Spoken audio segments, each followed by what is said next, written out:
Hello, Leo. It's umomgtarot, and this is your Who's Secretly Attracted to You. See, that's what I want to know. Who is secretly attracted? You may be getting a hunch. You may be feeling a little perky, like, it always feels like somebody's watching me and is attracted. You might be feeling, ew, there's an icky spot on the ground, which is probably cat related. Ew. Well, that's a distraction. Let me put some paper over that. Ew! Oh no. I slid a paper over it, and then the paper got stuck, and then I slid my foot over it. Ew. Ew.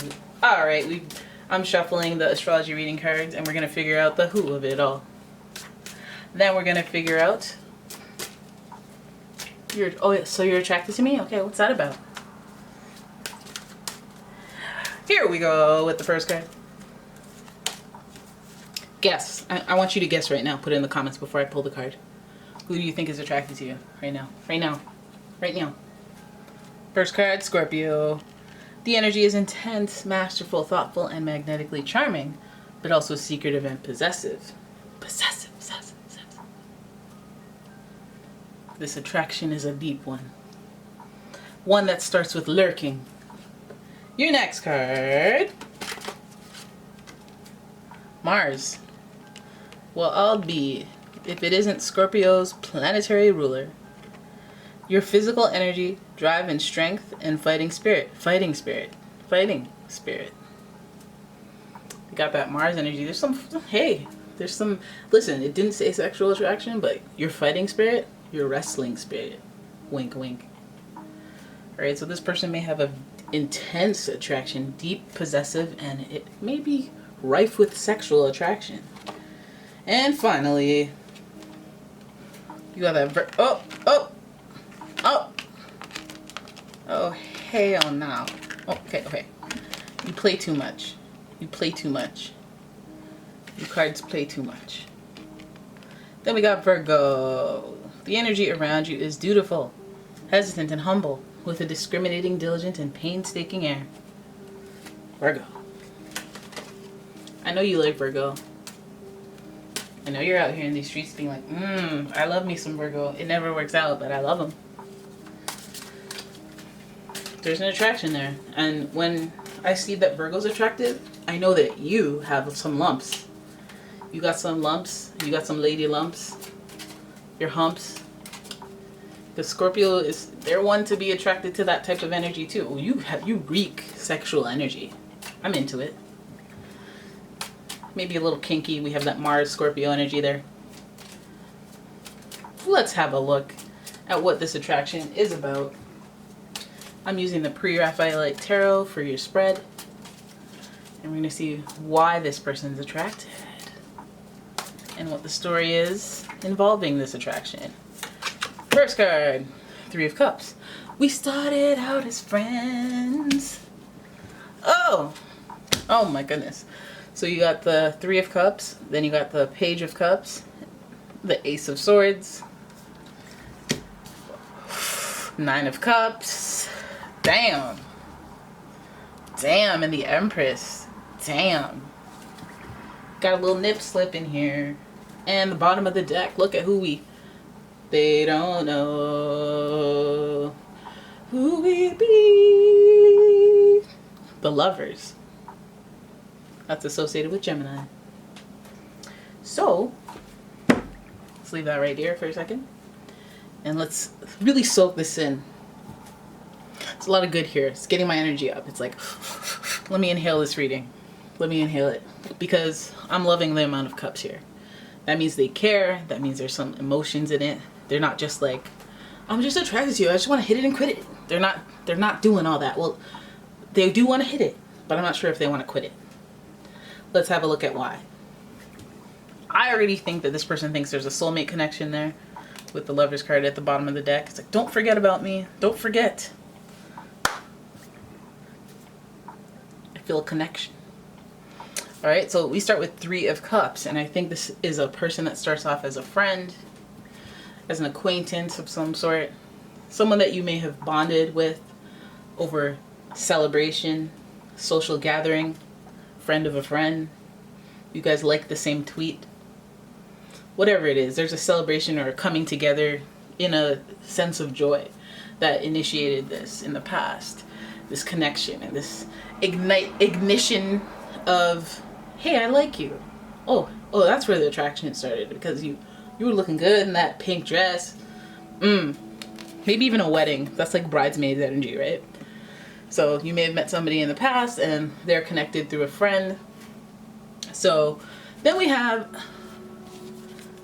the Knight of Cups, the Page of Cups. A little confusion around the Page of Cups. There's a little bit of immaturity, but it's still a gesture. And look at the head turning down. This person may have even apologized or said, oh, hey, hello, governor, and then said splendid, and did that little thing where they bow when they met you. Might even be like that little tip off right there. This person might be a little bit younger than you as well. Feels like this person's curious about you and wanting to know more, but as they get more curious and as they look into more, in their lurking Scorpio, energy, they will discover more about you. It seems like they will become more intense with it. Like they were looking into you after the celebration. After this is like when you come together and then, you weren't friends before, you were mutual friends, and then they go, okay, let me add you on Facebook, or let me add you on, remember those days? Let me get your social media or your email down or something. It feels like that's where they come in, but they come in with their head bowing down because they are impressed by you. And for some of them, they may have been aware of you in the past, and then this circumstance or this event has really ignited their interest in you. In fact, they started thinking differently about you. So some of you guys are even dealing with someone that was possibly not even too keen on you before. They were like, oh, Meredith, not into it. But then they saw you in that dress. They saw you with your friends. That friend energy where you're most relaxed, and they saw you in your element, and they're like, oh, okay, I can get with that. I can get into that. Let me get into that. Sexual energy. Anyways, the Ace of Swords would represent a shift in thinking. This is a very intellectual card. We see the crown. It's going to come down on her head. Don't worry, just wait. But it is a feeling of aha, and like, oh, I figured it out. Now let's start a new stream of thought or a new thought process on this person. So again, I feel like they felt some sort of connection during a celebration or through a mutual friend, some activity that exposed you to them. And, I think this person will reach out. This seems like a gesture of, hey, I just wanted to apologize for this little, or, oh, hey there, I noticed that you, they come in very, like, sincere, but they come in not with a specific agenda in mind. They're just trying to come in through emotions. Like, let me tug at your heartstrings by saying, oh my God, your dog looks so cute. Oh, I used to have a dog like that. But they think differently. They've reached a point, a pivotal moment where they shifted the way that they perceived you before. And now I feel like they're feeling a little more validation emotionally. Like, oh my gosh, like a tisket, a tasket. My heart goes a flutter. I have to sit down and, digest this, because Nine of Cups speaks to somebody who's spiritually enlightened. And so when it's going through this phase of like, aha, this makes sense, and they reflect on the journey of how things start to make sense, they feel more spiritual. They feel like their connection to you spiritually resonates. Like their journey didn't make sense, and then meeting you at this time in this place makes sense. Them seeing you in this light makes sense. Aha, some spiritual validation through this connection. So again, fueling the attraction makes me feel like there's going to be quinky dinks around yours and their interactions, where it's like, oh, what a quinky dink, what are you doing here? Oh, it's a quinky dink. Maybe that Scorpio energy makes me feel like, they can orchestrate a quinky dink. But anyways, then we have the Empress card. We got our major arcana at the tail end of this reading with that whole Venus vibe. We got Venus here, we've got Mars here, and there goes that dynamic where there's an equal balance of sexual chemistry and pleasure, and then also spiritual fulfillment. You're sitting next to the Nine of Cups, so we can add that into the Empress energy. And also the Empress represents feeling content, being in a relaxed place in life, It's also a numero 3 number. So we go from the celebration of friendships to how we met. The Empress goes as far as like, yeah, so after we got married and moved in together, then we had a kid. You know, it's you and I come together and build a third situation that represents the growth and expansion of our love and our relationship. I feel like this person might be secretive between that Scorpio and Virgo. You may not catch wind of their attraction because, again, they may bow down their head to you and be like, oh, I'm sorry for something, which, like, they're coming in through another avenue that pulls on your emotions, but it's not quite, hello, matey, may I take you on a date? Like, it's not, it feels like it's almost a finesse. It's almost a finesse because they're trying to learn here. This would be the night if they were going to straight up be like, listen, I'm taking you out. I'm taking that home. That's wifey right there. It's not, I feel like they're testing the waters out or trying to just get in there, just trying to get a foot in the door. And it's because they think differently of you than they did before. So if you guys are dealing with somebody who currently is like, I'm not, and then they suddenly start showing some type of different activity, some paranormal activity, like liking stuff that you do. Like, what? I ain't heard from you in years. What's this about? There's your hint. There is your hint. And the Empress card, it means that I feel like they're willing to, just because of the way that they see you, it almost feels like they're like lovesick. Not lovesick. Lovesick means that it's unrequited love. Like, you know, when you're infatuated with somebody to the point where it distracts you from your daily tasks? Like that. You know, they be sitting there lying down, going on, processing things, being like, oh, man, my feels are at an all-time high. And then we have the Empress card. I feel like that's you on a platter. That's you being all relaxed and like, oh, okay, you're into this, eh? Well, let me not show my hand first. Let me enjoy this moment where I have the upper hand, you know, where you're fawning over me, okay, and you're looking for some spiritual validation that I don't even have to produce because you're not even like that. You're not even trying to come at me like that. Very secretive, just trying to do the peacock dance and fluff the feathers and impress. But again, I feel like you have a further hand or a bigger hand in this. Look at this Empress looking away from the entire reading. It's like you're there and you're like, I mean, whatever, you know, you go on your emotional journey, but if you want me, you have to comply with my terms of service for relationships. You know, content, not bothered, sitting on a pedestal, you know, and that's a nice place to be. I mean, some of you guys are like, no, I like to put them on a pedestal. And I'm here to be like, okay, well, that's not who I'm talking about. I'm talking about this person who's like, oh my God, I feel such a deep connection to Scorpio. It was meant to be life or death, reincarnated. You're my past life. You're my soulmate, my twin, my day one, spiritual day one.